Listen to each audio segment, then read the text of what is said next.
You know narcissists heavily manipulate their victims, but do you know how do they bend your reality?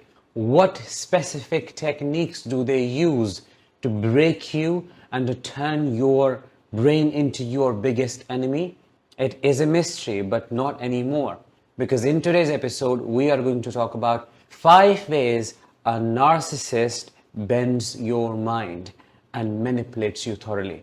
If that sounds interesting and you're eager to learn more, please make sure to subscribe before we begin, because your subscription to this channel may help in spreading awareness about narcissistic abuse. I am your host, Danish, a narcissistic abuse recovery professional and a psychologist. Welcome to my channel. Let's get started.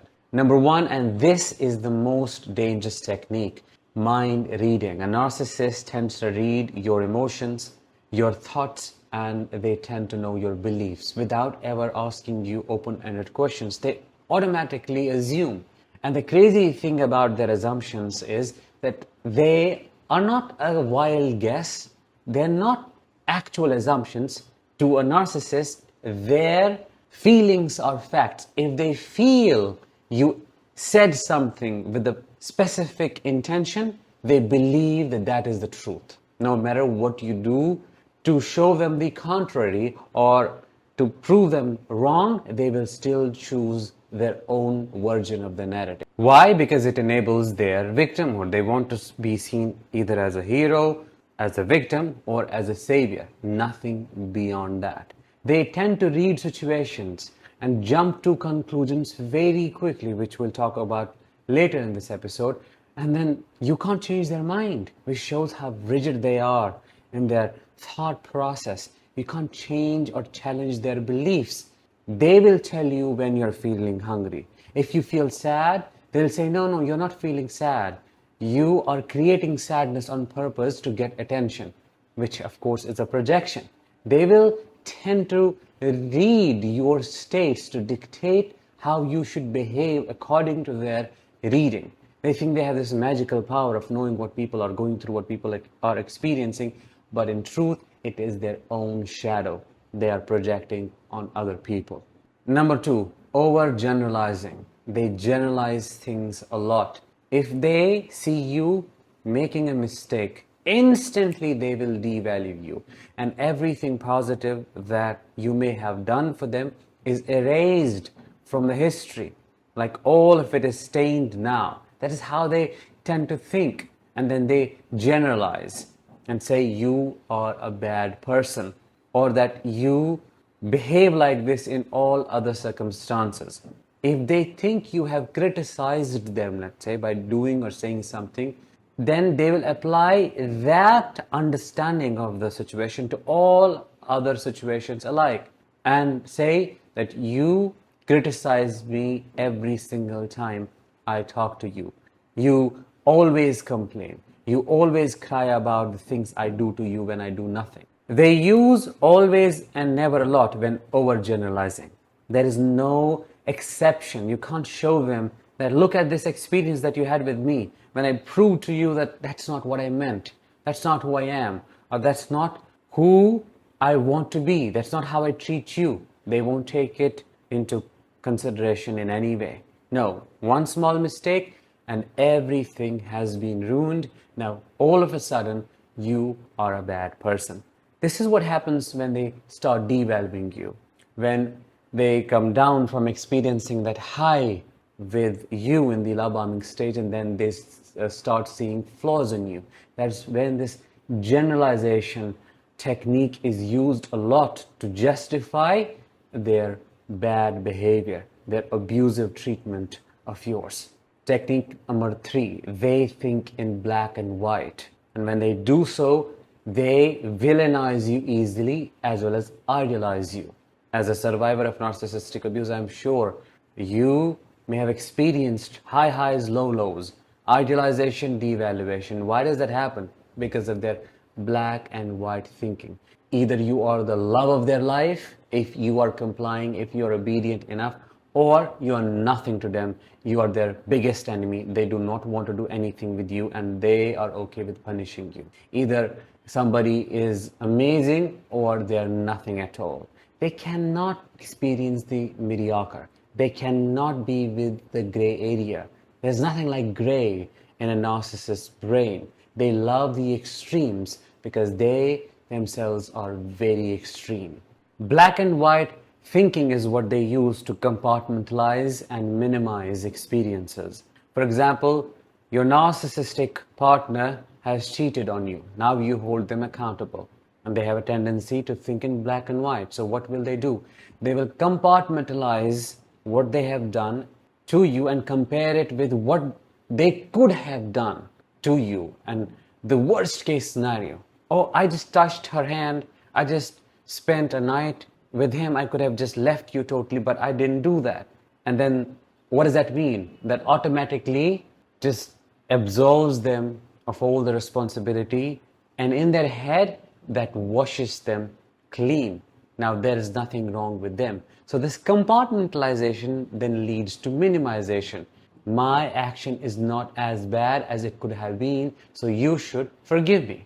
Or that you should be thankful, you should be okay that I did not go to that extreme. But you may say, oh, what about cheating? What about what you did? Oh no, it's nothing in comparison to what I did to my ex or what I could have done. So why are you complaining? You are exaggerating things. You are being oversensitive. You're not thinking about what I could have done. So that means you are very ungrateful. You would be like, what? Like, no, that is wrong. Take responsibility. Of course not. And then you will get the backlash. You will get to face the rage.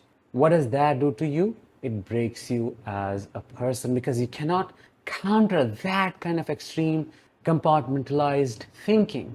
When that minimization happens, it's like a narcissist says, this filth? No, this filth is not mine, even though it clearly is theirs. I'm going to wash it off. There we go. It doesn't exist anymore. Number 4, they draw conclusions very easily. Let's say you try to show the narcissistic parent or your narcissistic partner how they have been hurting you and what they have done wrong, and you try to be as gentle as possible. What would they do? Instantly, they will blame you for blaming them. They will rage at you for criticizing them.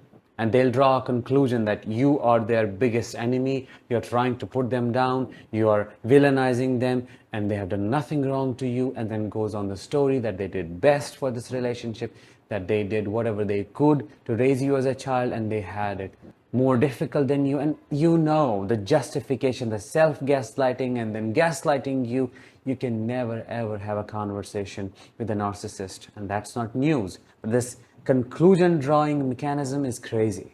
Their conclusions become their facts, like you can't challenge them.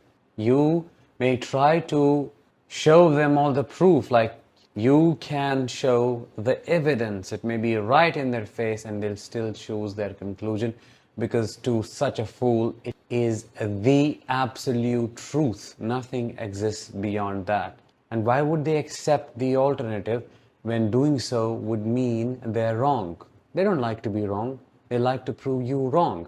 Technique number 5, extremely rigid thinking. If they believe you have insulted them, or that you have attacked them, or that you are about to do something wrong to them, nothing in this world can ever change their opinion. No therapist can prove them wrong. You can show them all the research articles. You can remind them of all the good things you have ever done to them and how kind and compassionate you have been to them. You may beg and cry. You may do whatever you want to, but you cannot break their rigidity. That is who they are. That is what they are going to be, and there is no altering that. Their rigid thoughts may make no sense whatsoever, but they will still choose to believe them because that is what validates their narcissistic false self. For these reasons, I keep calling them delusional, and so do others. This is delusion. It's not a cognitive distortion. It's not a thinking error. No, it is a delusion. What makes a thought a delusion? When you choose to believe in it, when there is a plenty of evidence proving it wrong, you still hold on to it. They are delusional to think they are better than others, and you can't do anything to change it. They are delusional to think that you are supposed to worship their ego, that it's okay for them to continuously seek your attention, to keep garnering fuel from you. You can't change that. They're extremely rigid and delusional to think that they can launch a startup with no skills whatsoever. They are delusional to think that they are going to be a millionaire when they hardly leave their bed and take action. That's how rigid they are. And all of this in combination makes it so difficult to be around such a person. They never break, their thought processes never break, but what breaks is your will before them. What they break is your heart. What they destroy is your right way of thinking by imposing all their wrong ways upon you non-consensually. We all are human beings, thus fallible. We can make mistakes. We can also have these thinking errors, but none of non-narcissistic people can be as extreme as narcissists in their thinking. We're talking about pure delusions here, not the wrong way of thinking, which is why no CBT, no DBT, or nothing like that can ever challenge them and can never correct their ways of thinking. With that, let's bring this episode to an end. Thank you so much for tuning in and staying until the very end. I'll talk to you in the next one. Until then, as always, let the healing begin and continue.